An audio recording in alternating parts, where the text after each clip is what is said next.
Dasha Agoulnik. So I said that correctly for the Yep. first time. You just moved to Austin recently. You do your holistic and gut dietitian. Okay. And then do you want to kind of just give a quick background on yourself and we'll go from there? Sure. So my name's Dasha. I just moved to Austin. But before that, I graduated with my degree in nutritional epidemiology. So Okay.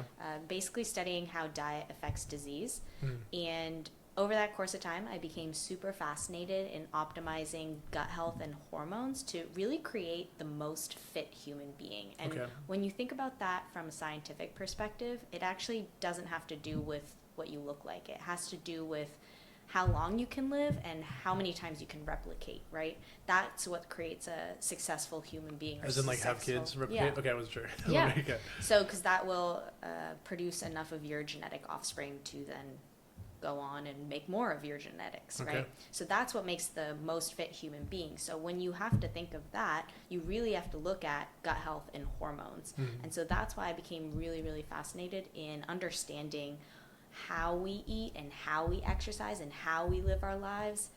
How can we build the least stressed human being, but the most absorbing the most nutrients, building the most muscle in proper amounts, right? And that's where I am now. A private practice dietitian. I launched a protein powder company last year because I saw there was a disconnect between vegan protein powder and just protein powder for gut health, right? I mean, when it comes to gut health, we can go down further into it, but the research says that plant-based protein is best for gut health, basically because of the way that our gut bacteria metabolize things. Okay. And so the problem is that the plant protein on the market tastes awful. I don't know if you ever taste. I don't know if I can swear I'm on this sure- podcast, go but ahead. it tastes like it tastes shit. yeah, Go it ahead, tastes go ahead. awful. Yeah. So I needed to create something that tasted good, that optimized the amino acid profile, so that you could actually build muscle, because a lot of my demographic is athletes, is people who want to build muscle, while removing all of the heavy metals, gums, anti-nutrients that are typically found in plants. So Love that. that's what I do. I guess our little backstory on how I know you is I actually kind of knew you but didn't know who you were. You go to my gym and I didn't know who you were, and after we met in person, we both went to the gym. We were like, this is definitely that person. So you were I don't have my glasses on at the gym, but I was doing pull-ups and you were like way in the corner of the gym and you had like your like the sports bar or something, I don't know, and your back muscles were like popping out like crazy. And I told my girlfriend, I was like, would you be upset if I went up to that girl and like told her she like looks like really like, you know, if she's prepping for a show, she looks awesome. She's like, you probably shouldn't talk to girls at the gym. I'm like, that's fair. But I wanted to compliment you because like your back muscles I could see from like across the gym. Thank you. So I don't know if you're training for a show or what you're doing, but like. I'm not. I've just been doing this for 7 years, and I just love training. But I love, again, I think a lot of my demographic comes with, well, I come from a bodybuilding background too. I have competed in shows, so I just love building muscle. Yeah. Yeah, it's just fun. Yeah, just like ready to step on stage. Yeah, I mean, it's really like I really apply what I learned into practice, right? So when I tell you that I love optimizing diet and exercise, like I really do love like finding like that. how exactly can you build the most amount of muscle while still creating the least amount of stress on your system in order to optimize your hormones and optimize what you're absorbing and building internally. I do think it's crazy. Like, I'm not a bodybuilder by any means, but like I've lifted weights like my whole life, and it's crazy that the common person doesn't understand that you can literally like morph your body and however you like. You can build lats. Like I didn't used to have lats, and I have lats now. It's like weird that you can like create this like sculpture of yourself essentially. And I don't do any nutrition. Like I've counted calories before, but that's as far as I've gotten down that road. Right. And even that, I just saw myself just like shredding weight, looking so much better, and so. I can't, like, then the next step is, of course, counting your macros. And then the next step is, like, counting your macros, but then also having, like, a good diet, like I'm assuming you have. Yeah. So when you're coaching your clients, like, what is the, like, what are they coming to you for? Like, what are their main, like, goals and issues and all that? A lot of, just like I said, gut or hormonal issues. Okay. I the way that I practice is I start with gut health. Okay. Because hormones depend on vitamins, right? Our organs depend on vitamins in order to function. Okay. So you need to be not just, I say you're not what you eat, you are what you absorb. And so if you have a gut issue that's not allowing you to properly absorb what you're eating, you're still going to be deficient, even if you're eating all the vegetables, fruits, starchy grains, all the things, healthy fats and proteins. It's not going to get to that next organ level if we can't absorb it. So I always start with the gut. Can we pause there really quick, actually? So, like, how, like, I've never even thought about gut health. Like, I don't even know what that means to me. So, what is proper gut health? How would you know if you have, like, do I have bad gut health? I have no idea. Right. Like, you would know. And I think that's what people don't realize is you would know, because whether you get to that second phase where you're micronutrient deficient and now your hormones aren't functioning properly, but you would know because you would be bloated, nauseous, have pain. Gotcha. And so I think a lot of people, they're like, oh, I just want to optimize my gut health. Let me take a probiotic. And I'm like, no, don't. That's like the worst thing that you could do, because you're wasting money on superfluous supplements. And at the end of the day, our body is able and capable of doing everything on its own. It's very adaptable. And to be putting more supplements on it is just going to cause more differentiation. Like more like your body can't do it on its own kind of thing. Yeah, you're creating some sort of external variable now, right? Yeah. And instead of focusing on diet and lifestyle, which is what really your whole body will depend on. So those Flintstone gummies, they were not... No, not the Flintstone gummies, greens powders, probiotics, generic ones. There are strain-specific ones that have indication for specific disease states, and you can use them. But again, you have to go and you have to work backwards. You have to know what your disease state is and then use the specific probiotic. You can't use a probiotic and then be like, I don't know what's wrong with me in a disease state. I'm just going to throw this probiotic. It has to be... understand what's the disease is and then work backwards. Gotcha. Okay. So we'll go back to, I have like 12 questions now, but we'll go back to how you work with your clients. So they come to you for gut health, and then you take them from gut health to, what was the next step again? To hormones. Okay. Hormonal health.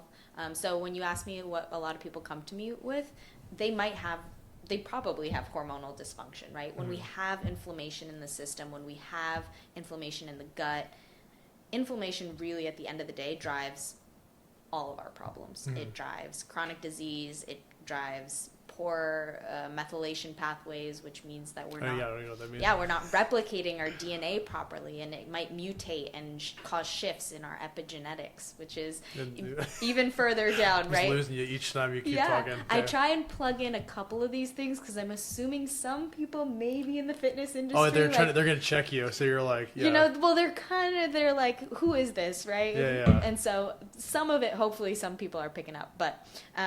Yeah, it might cause shifts in your DNA and then change the way that we're maybe functioning or creating some sort of protein or enzyme in the body. So moving backwards then, that's why hormone health comes second after making sure let's lower inflammation in the gut, lower inflammation in our lifestyle, and see if our hormones pick up naturally on their own. Gotcha. Okay. Right? So those are the two. Is there a third step? Is there like, and now we're going to... Yeah, now the third step, right, is the physique changes. Okay. Because a lot of people, they come to me overinflamed, chronically stressed, etc., and exercise is actually a form of stress on the system. The only form of exercise, I repeat, the only form of exercise that decreases your stress levels is actually walking. Everything else, I mean, I'm assuming something like yoga too, but there's only on the literature that cortisol decreases actively with walking. And I'm not talking like go on like a 20-mile walk and burn calories. I'm talking like 20-minute walk leisurely around the neighborhood will decrease your stress. Every other form of stress will increase your cortisol, and that allows for the stress response and is healthy if we can recover from it, right? And if we recover from our workouts, then we know that we're building muscle and we're progressing, right? But if we work out and we don't recover properly, we're just driving ourselves down this stress pathway. Gotcha. Okay. Okay. All right. Okay. Yeah. Okay. I was like, Making sense? I was in my head. I'm like, I don't know. I lose some stress when I'm working out, but I'm recovering properly. Yeah. Exactly. So it's a good thing. Exercise is a good thing if you can recover from it. So I always like to say there's like this balancing act between the amount of stress in your system and the recovery that it is. Now, I, with my clients, talk about speed pillars. So I can dive into that if do you're it. ready Yeah, for we're it. We're ready for it. So the forms of stress, right? Because we know what recovery feels like. We know what it feels like to feel good and recovered and good in the gym, good in life, happy. But now let's talk about where the forms of stress are that maybe we don't really recognize as stressors. So that's where I put in, it's called the speed pillar. So if you want to speed up your metabolism, speed up your health, focus on these 5 things. So the 5 main speed pillars are sleep, personal stress, environmental stress, exercise, and diet. Okay. So the first and most important is sleep. So sleep, you want to be getting 7 to 9 hours every night, quality sleep, not just tossing and turning. P is personal stress. This comes in with more so people think, oh, I'm so stressed because of my children, my work, my whatever is going on outside of you. But I also like to challenge that thought and belief system and say, well, those people aren't going to change. Your environment's never going to change. Your reaction to your environment is the only thing that you have control over. And so, yeah. So when people tell me, oh, I'm so stressed, like I can't overcome that, it's always going to be there. I'm like, great. You've realized this. Like it's how we respond to stress that really matters, and that has to do a lot with cognitive behavioral therapy, which sounds like a big word and really scary, and maybe people have some sort of inclinations to what therapy or stigmas of what therapy would be. But at the end of the day, all it means is shifting your mindset. If you look at someone and and words come out or feelings come out, take a second, breathe, and understand their perspective, and try and reshape the mind to not create that stress response automatically, and just breathe. Okay, yeah, let me approach this a bit better. And that is the hardest pillar, I would say, to tackle for a lot of people, because it is something that you have to actively work on 24 hours a day, even in your sleep, because some people can't sleep at night because they're running through their minds thinking of how they're going to respond. That's how I can't sleep. Yeah. How people will respond. Did I respond correctly when I was in that social situation? Things like that. So P is really important too. Then the next one is environmental stress. So when we think of environmental stress, we think of things like mold, allergies. Remember that forest fire in California? Then we had that pollution in New York City. All of these things are environmental stressors. Next one is going to be exercise. So just like I said, too much and too little exercise can both be stressors on our system. And then diet, right? I mean, apart from chugging soda every day or something. I don't even know what this is. That's better. It's at least low calorie, right? Oh, I didn't even know that. Cool. 35 calories. Did you know what this thing is? Or? No, I've never seen that in my life. You're just like so good at analyzing I've literally, stuff. do they even sell that? Where do they sell that? This looks like it's from China, to be honest, and I don't know why. These guys have it, to clarify, not me. And I just grabbed it because I did not have any coffee this morning, so splash in RG. It looks good. Does it taste good? It tastes like soda, just like a plain soda, so no. So when I say soda, we can totally dive into artificial sugars and all the things in energy drinks in general, but I would more so say sugar in general, like a high sugar diet, high processed food diet, but also a lot of my patients too, they're sensitive to all these foods. They have overgrowths in their stomach. They can't tolerate certain foods. Maybe they have medical conditions that require them to avoid certain foods. So the diet aspect is something that we work on from the start to help, but really I'm focusing on all these 5 pillars when someone comes to me, and I look at those and I say, where is this biggest, tallest pillar right now that we just need to knock down because we need to rebalance the system out. And so going back to that balancing act, this is where like making sure all these stressors are low enough that the balancing act and you can recover from it properly. Very cool. I love all of that. And so if I'm a client and I come to you and I'm like, look, I got all these problems, I can't sleep, et cetera, like, do you really just kind of get out your book and go like, okay, we have 5 pillars and like we do this, or like, is that more you're internally doing that? Like, or how do you, I guess, like, are you also educating the client on why you're doing things and all that? Like, what is your process like? Absolutely. So all my clients will learn with time, but they also, most of them have been following me on social for long enough for me for them to realize it. And with time, I have like email drips that go out. We have course little modules that go out. My thing, Facebook groups. Yeah, Facebook groups. Like, people know. People are so educated. I think education is the number one key to overcoming whatever problem you're dealing with, because it starts with understanding and calming the body on understanding what's going on. Yeah, absolutely. The worst feeling is like you're sick and you have no idea what's wrong with you, because then you start Googling on PubMed or WebMD and all of a sudden you have cancer, you know, like exactly. You drive yourself crazy. Yeah. So yeah, there's a lot of educational material. And this is actually something that's interesting from a business perspective. You guys talk on business. I was literally about to say after this, I was going to be like, no, let's touch on your business. Yeah. So from a business perspective too, a lot of people, and mentors and things like that, they're like, great, you have this like advanced, like really high ticket offer where these people just transform their lives. What about your retention? And I'm like, like I can give them more education in the future, and that's really what we do as our retention model. But I want you to feel so empowered with your gut, hormone, physique, health while we're learning together. I always tell people it's kind of like a semester of college where I'm going to create this textbook of you with you. I'm going to hold your hand throughout the process. After that, you carry that textbook for the rest of your life. You know, like you don't need me, because you should understand what's going on, and you should remember the things and the changes we made during this time to navigate any sort of symptoms that came up. And so I've had patients come to me back like 2 years later, and they're like, Dasha, I relapsed because in my like gut sensitivity issues, was feeling super inflamed, not sleeping well, etc. I pulled out my CorePerform protocol and I just started it up again, and I feel so much better. In 2 weeks, like I lost so much water weight. I'm feeling more energized. Like I'm back to being able to eat more food, because I think when you're so sick, sometimes you undereat without knowing it, just because food doesn't make you feel great. Your body's not absorbing it properly. So, yeah. Well, I think that's awesome. And one thing that is so important for businesses is like, I'm sure you have like tons of referrals that you get from your clients. And I think like there's no way to like just do that. Like you just have to provide a really good product and then be like, I want you to be happy the rest of your life. And then like, they're going to send their friends and family back your way. That's awesome. So when it comes to the business side of things, like what are you focusing on? Are you like putting out a bunch of social content? Are you creating like, webinars? Like what are you doing to grow your business?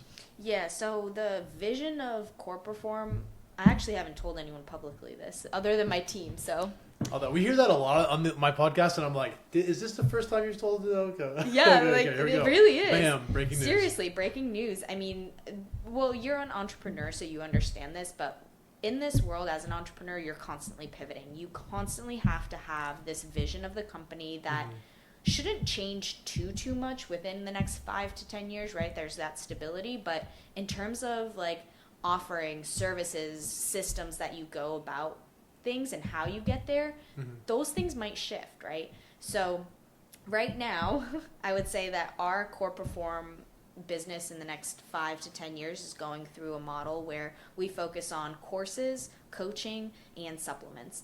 And it's really just focused on good for your gut products. And so at the end of the day, whether it's supplements that you can trust, that have been verified and don't taste like crap, education, so that if you don't want to, you're kind of like a do-it-yourselfer, or maybe you're a provider and you're another dietitian and you want to be able to help other people with it. Our whole goal here is to educate as many people as possible so that they can change more lives. And so whether that be you individually or a provider, we have courses built out for both of them. And then of course coaching. So we have a full team. Anyone who goes through my practitioner courses, I'm more inclined to hire, which is also great from a business perspective, because Very you spend cool. less time, right, scoping out and asking for applications. I really get to know these practitioners and their providers, and then pull them into our system, and they provide coaching for our clients. Love that. So what is I didn't know about this growing up, and then I started to learn as I got more in the fitness industry. What is the difference between a nutritionist and a dietitian? Yeah. So a nutritionist is anyone outside who wants to just say, "Hey, I'm a nutritionist." And That's a beef. yeah. No, beef. it really, I mean, truly it is. Anyone can just be like, I'm a nutritionist. And you could be like, wow. And that's why when you go to the doctor, and my patients have accidentally done this before, where they're like, yeah, and I told my doctor I was working with a nutritionist, and they immediately started taking notes.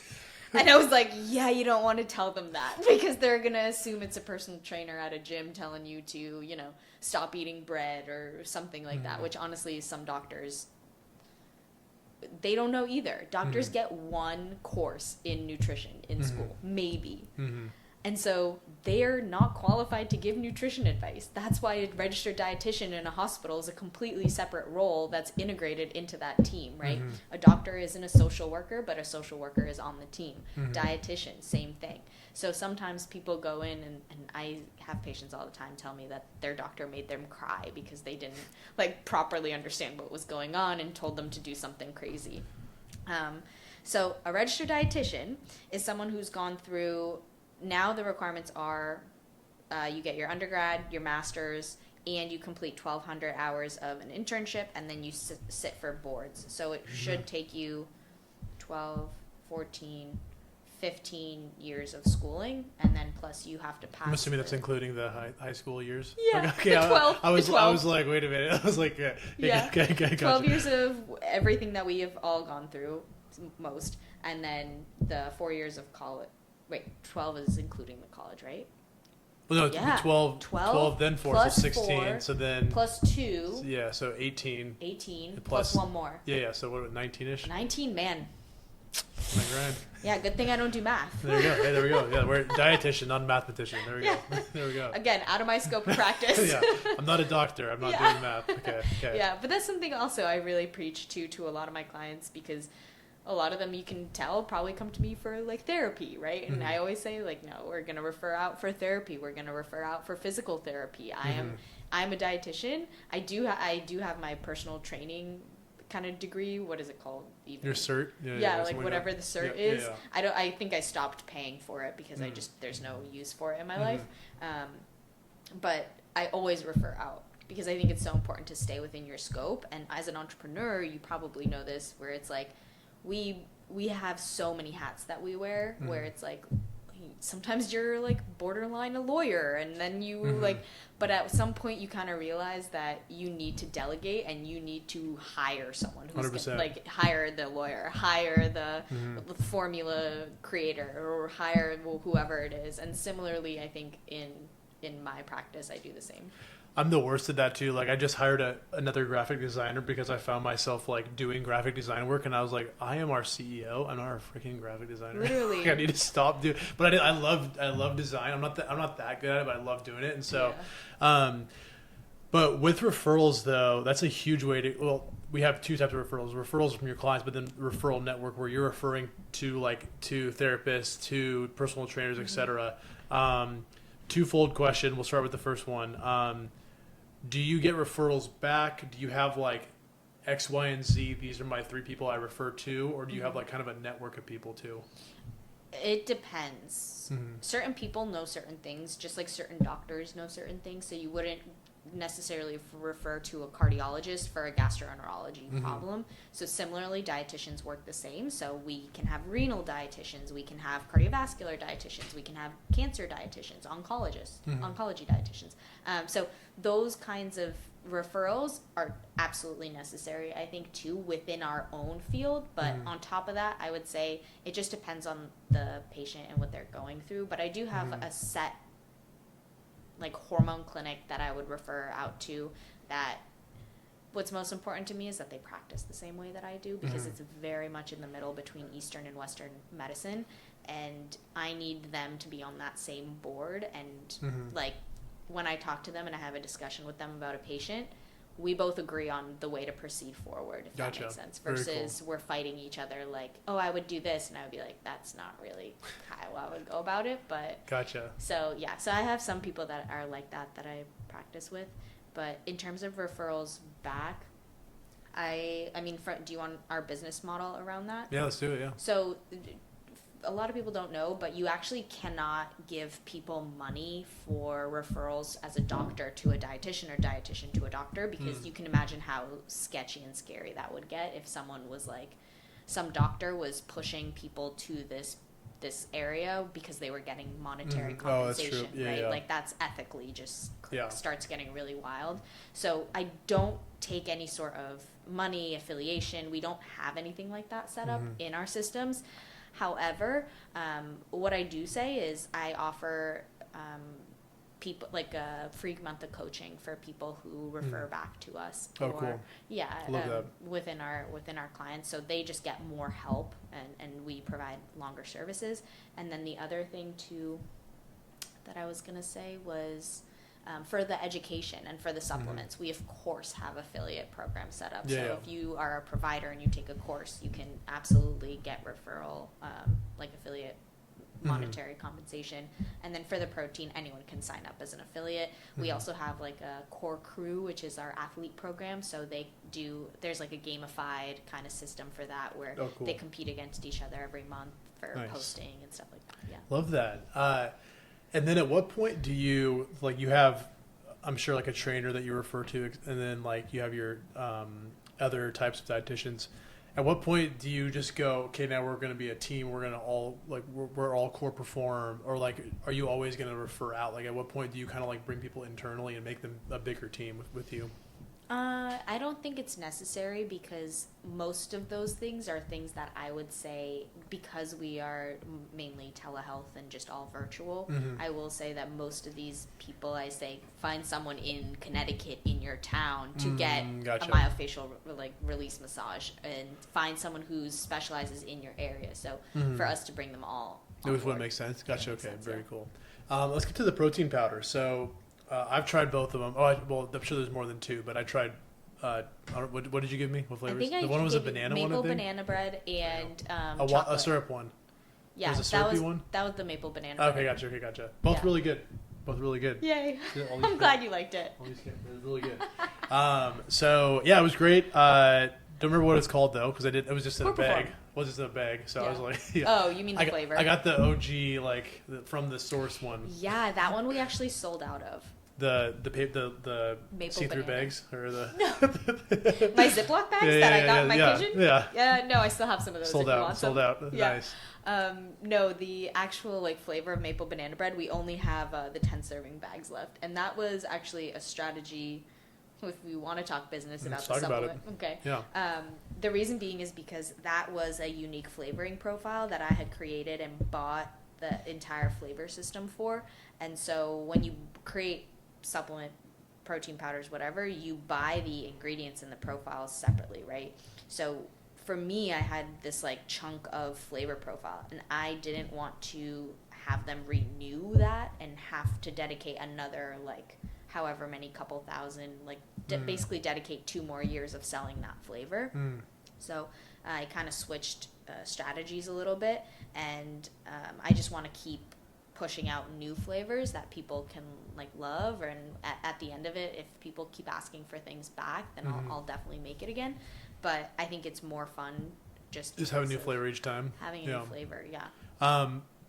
So I don't think we have enough time to go through the entire history of your other business, which is the CorePerform. Do you just call it CorePerform Nutrition? What do you call the product? The protein powder. The protein powder, yeah. I just started it last year, so. Well, what do you call it though? Is it called this CorePerform powder? Like, what is it? Like, yeah. Oh, okay, good. I didn't know. Well, because your business is called CorePerform, so I was like, is this called a CorePerform? Got it. Okay, I understand the question now. So technically, I have 2 business entities. So I have a corporation for the supplement side, and then I have a corporation for the coaching side now, which includes the educational aspect of 2 things. And so those 2 businesses, I kind of merged under one CorePerform umbrella. So moving forward, we're changing our branding again, which aligns more with the vision. We're putting out like a CorePerform book, apps, more products. It's going to be awesome. I'm so excited for it, but it's a lot of growth.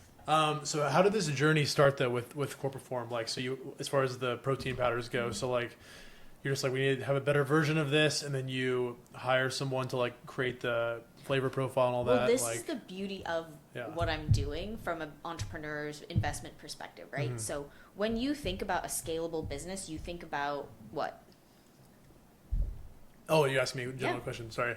I mean, marketing growth, What is infrastructure. I mean, well, you already have it. So, I mean, education, audience, outreach, all that kind of stuff. You Am I did missing mention. one You of the did things? mention what I was thinking of. It's community. Yeah. Okay. Yeah. Yeah. Any successful business, think about Quest Nutrition, think about Bulletproof Coffee. Bulletproof Coffee, he literally sold coffee. It's regular coffee. What? Yeah. Mind blowing, right? But he Yeah. had a community. He had a community and he had a niche where he could sell coffee and then he could sell coconut oil. And now all of a sudden, this is a multimillionaire, billionaire company that gets sold and bought out, right? Yeah. Like all he did was he sold quite literally oil and coffee, right? So coming back to what makes a successful company, I really truly believe that it is marketing via a community and niching down on that community to understand what are their needs. And so the way that I created this supplement company wasn't because I was like, yeah, you know, I'm a dietitian, but I really want to make a supplement company because God, no, I would never want to put myself through that. Yeah. The reason was because I was coaching so many people, and every single one of them, every single week, the first week that they signed up would say, Dasha, I'm in the gym, but now you took away whey protein from me. It's really helping with my gas that I'm not consuming this whey protein, but now what do I drink? And I couldn't recommend the plant proteins on the market because they were filled with heavy metals, they were chalky, they tasted disgusting, they had artificial sweeteners in it, they had thickeners in it. They were just, I couldn't recommend it. And I was at a point where I was like, you know, like, I wish I had something for you, but I don't. And that's when the light bulb moment was like, great, this is my niche community. Like, now I have to do this. Right. Like, now I have to do this Yeah, because not only do I have the scientific background in bodybuilding in terms of optimizing an amino profile from a plant-based perspective, but also I've read the literature on it. I know what tastes good. I'm in that bodybuilding community, so I know what their taste buds are like, if that makes sense. Fair enough. But I also have dabbled into understanding what some of kind of the almond moms want. You know what I'm talking about? Fair enough. Yeah. So that's why I created the protein powder to start, but we're looking to build products based off of what they want and what they need and what they continue to ask me for in that first week of check-in when they're like, okay, Dasha, what can I have that's not coffee or that's not whatever else? Like, I mean, I could pull out all the examples, but a lot of them want right now like snacks. I mean, it tastes really good. I mean, so like, where are you at right now with it? Like, where do you want to take it next? I mean, do you have like people working on it full time, or are you kind of just like, it's gonna just do its own thing, or where are you at? Yeah, everyone listening, if you want to take CorePerform supplements and run with it, please do. I do not have time for that. I literally don't have time for it. I'm a dietitian, right? I love flavoring things, systems, the science behind it, but man, Amazon, TikTok ads, like Google ads, like please take it. Come reach out to me. Yeah, it's a whole other company. Yeah. Well, it tastes good though. If you're thinking about it, I'll give you that one. Great. Very cool. Well, I think we've covered a lot today. Love the dietitian side of the fitness industry. Don't know much about it, so I'm still like learning. A lot of the words you said I'm gonna have to Google after this. I don't think our auto translator will like pick up on those, but that was great. So pleasure having you on here. Thanks for having me. I'll see you at Gold's. Yeah, I'll see you at the gym. Pleasure. Pleasure. I want to thank you for taking the time to listen to the My Fitness Business podcast, powered by WeStrive. Head to westrive.com/podcast to check out more of our guest interviews and learn more about the WeStrive platform. Have an amazing day, and don't forget to keep striving.